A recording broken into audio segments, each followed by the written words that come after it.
তো বন্ধুরা, আজকে একটা অসাধারণ স্বাদের রেসিপি নিয়ে চলে এসেছি। সেটা হচ্ছে পটল সর্ষে। তো এইভাবে পটল সর্ষে তোমরা একবার বানিয়ে খেয়ে দেখবে, খেতে কিন্তু অসাধারণ লাগে। তো welcome to my channel recipes by Swapna. কেমন আছো বন্ধুরা? আশা করি সবাই ভালো আছো, আমরাও ভালো আছি তোমাদের আশীর্বাদে, ভগবানের আশীর্বাদে। তো বন্ধুরা, তো চলো পটল সর্ষেটা কীভাবে রান্না করি তোমাদেরকে দেখাই। আর এইভাবে কিন্তু অবশ্যই তোমরা রান্না করে খাবে, খেতে যেরকম সুন্দর হয়। আর একবার খেলে বারবার কিন্তু এইভাবেই খেতে ইচ্ছা করবে, একদম অন্যরকমভাবে। তো চলো কী কী লাগছে দেখে নিই। তা দেখো, আমি ফার্স্টেই নিয়ে নিয়েছি পটল। তা আমি দেখানোর জন্য এখানে কিন্তু 4টে পটল নিয়েছি, আর আমি কিন্তু কিছুটা কেটে নিয়েছি। তা দেখো, আমি পটলগুলোকে সুন্দরভাবে কিন্তু কেটে দুটো করে ফালি করে নিয়েছি। একেবারেই খোসাগুলো কিন্তু পরিষ্কার করে ফেলে দিইনি, কেননা একেবারেই খোসা যদি ফেলে দিই না, পটলগুলো যেন যাতাভাবে মজে যায়। আর এদিকে দেখো, নিয়ে নিয়েছি সর্ষে, সাদা সর্ষে নিয়েছি, তোমরা চাইলে কালো সর্ষেও নিতে পারো, কিন্তু কালো সর্ষে কিন্তু একটু তিতো হয়। আর নিয়েছি একটু রসুন, তো এই 3 কোয়ার মতন, একটু কাঁচা লঙ্কা, আর নিয়েছি পেঁয়াজ আর টমেটো।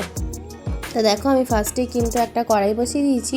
কড়াইটা গরম হয়ে গেছে, নিয়ে নিচ্ছি সর্ষের তেল। তা আমি ভালো করে সর্ষের তেলটা কিন্তু গরম হতে দেবো। আর চারিদিকে একটুখানি ছড়িয়ে নিচ্ছি সর্ষের তেলটা, কেননা পটলটা ভাজতে দেবো। চারিদিকে হয়ে গেল, অনেকগুলো পটল কিন্তু একসাথে ভাজা হয়ে যাবে, সেই জন্য কিন্তু আমি চারিদিকে কিন্তু তেলটাকে ছড়িয়ে নিলাম।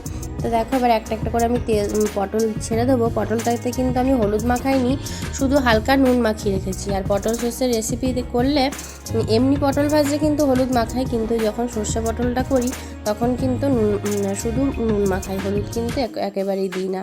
তা দেখো, আমি ভালো করে কিন্তু ভেজে নেব। আর অন্যদিকে কিন্তু আমি সর্ষেটাও কিন্তু বেটে নেব। তা দেখো, আমি ওখানে যে কাঁচা লঙ্কা দেখিয়েছিলাম, আমি এই সর্ষের মধ্যে নিয়ে নিলাম 3টে রসুনের কোয়া আর একটা কাঁচা লঙ্কা বেটে দেবো। আর এদিকে দেখো, পটলগুলো কিন্তু আমার একদিকটা লাল করে ভাজা হয়ে গেছে। আমি কিন্তু ঘুরিয়ে নিচ্ছি, মানে উল্টো পাল্টে নিচ্ছি। একদিকটা যেহেতু ভাজা হয়ে গেছে, অন্য পিঠটাও ভাজতে হবে, সেই জন্য। তো দেখো, একদিকটা কিন্তু লাল করে, বেশি লাল করে, মানে অতিরিক্ত লাল করে ভাজার কোনো দরকার নেই, যেহেতু এটা পরে আবার ফুটানো হবে, সেই জন্য।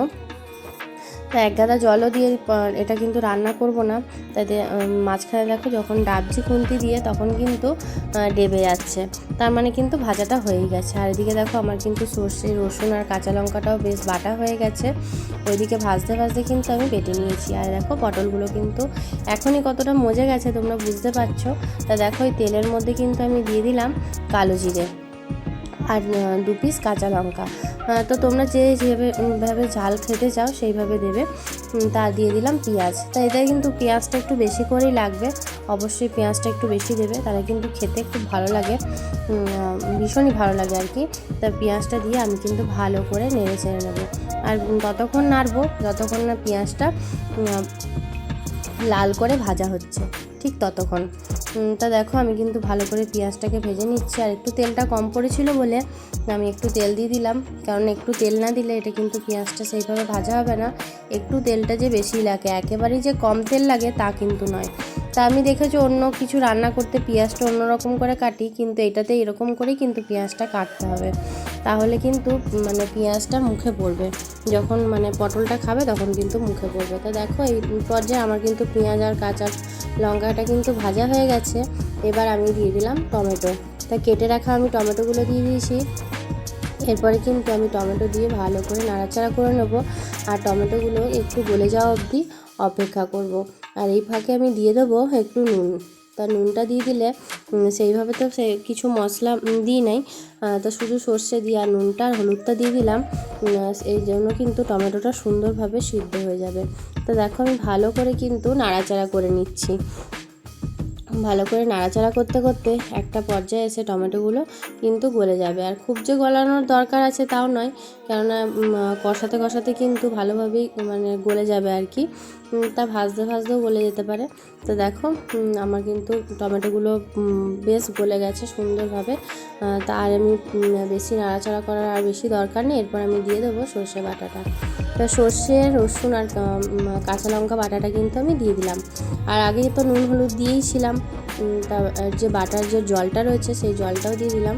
এবার দিয়ে কিন্তু আমি একটু ভালো করে নাড়াচাড়া করে নেবো। এটাও একটু ভালো করে কষিয়ে নিতে হবে।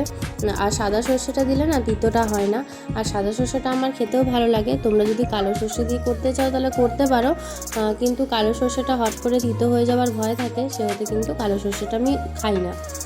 তা দেখো সাদা সর্ষেটা দিয়ে আমি একটু নাড়াচাড়া করে নিয়ে আমি কিন্তু একটু জল দিয়ে দিলাম, যে সর্ষের যে বাটিতে যে জলটা ছিল সেই জলটাই দিয়ে দিলাম। অতিরিক্ত জলও কিন্তু দেবো না, আবার অতিরিক্ত মানে শুকনো শুকনো রাখবো না, যেহেতু পটলগুলোর মধ্যে আবার দিতে হবে, সেই জন্য। তো দেখো এখনই কিন্তু ফুটতে শুরু করে দিয়েছে।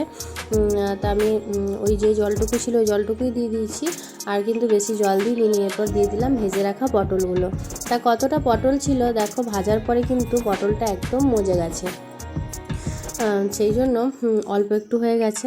আর আমি ভালো করে নাড়াচাড়া করে দিলাম। এবার এটা আমি রেখে দেবো ওই 5-10 মিনিটের মতন রাখবো, যেন মানে সিদ্ধ হয়ে যায় সুন্দরভাবে।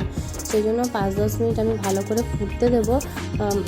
5-10 মিনিট পরে দেখো কতটা এটা জলটা টেনেছে, আর একটু ঢাকা দিয়ে দেবো, যেন পটলটা যেটুকু সেদ্ধটা বাকি ছিল সেটুকু কিন্তু সিদ্ধ হয়ে যাবে। তা 5 মিনিট পরে দেখো আমি কিন্তু আবার চলে এসেছি। তা ঢাকনাটা একবার খুলে দিই। তা দেখো জলটা কিন্তু এখন অবধি পুরোপুরি মজে যায় নাই, আর জলটা কিন্তু মানে একেবারেও শুকনো শুকনো হবে না, আর একেবারেই কিন্তু কিংবা একেবারেই মানে জল জল থাকবে না আর কি। তা পটলগুলো একটু দেখা যাবে সেই রকমই, কিন্তু কাঁচাও থাকবে না পটলটা। সেইভাবে তোমরা তো সবাই রান্না করতে জানোই। তা এখন অবধি বন্ধুরা যারা ভিডিওটা আমার লাইক করোনি তারা প্লিজ একটা লাইক করে দিও, আর আমার চ্যানেলের পাশে থেকে যেও। তা দেখো আমি কিন্তু দিয়ে দিলাম স্বাদ মতন চিনি। তা অবশ্যই একটু করে চিনি দেবে, তাহলে কিন্তু বেশি অতিরিক্ত দেওয়ার কোনো দরকার নেই, হালকা একটুখানি দেবে যাতে স্বাদটা লাগে। তো চলো আমি একটু সার্ভ করে নিই। তো দেখো আমার পটলের রেসিপিটা কিন্তু একেবারে রেডি হয়ে গেছে, আর দেখো দেখতে কতটা লোভনীয় হয়েছে, কি আমি তো পরে ভয়েস দিচ্ছি, খেতেও কিন্তু জাস্ট অসাধারণ হয়েছিল। তো বন্ধুরা তোমরা অবশ্যই করে এইভাবে পটলের সর্ষে দিয়ে আর পেঁয়াজ দিয়ে করে দেখবে, একদমই কিন্তু বেশি মশলাপাতি কিছু লাগে না, মাত্র 2 কি 3টে উপকরণেই কিন্তু হয়ে যায় আমাদের এই পটলের রেসিপিটা। আর অবশ্যই আমাকে কমেন্টের মাধ্যমে জানাবে যে তোমাদের ঠিক কেমন লাগলো। তো চলো বন্ধুরা আজকের মতন ভিডিওটা এখানেই শেষ করছি। জয়গুরু সবাইকে, সবাইকে টাটা।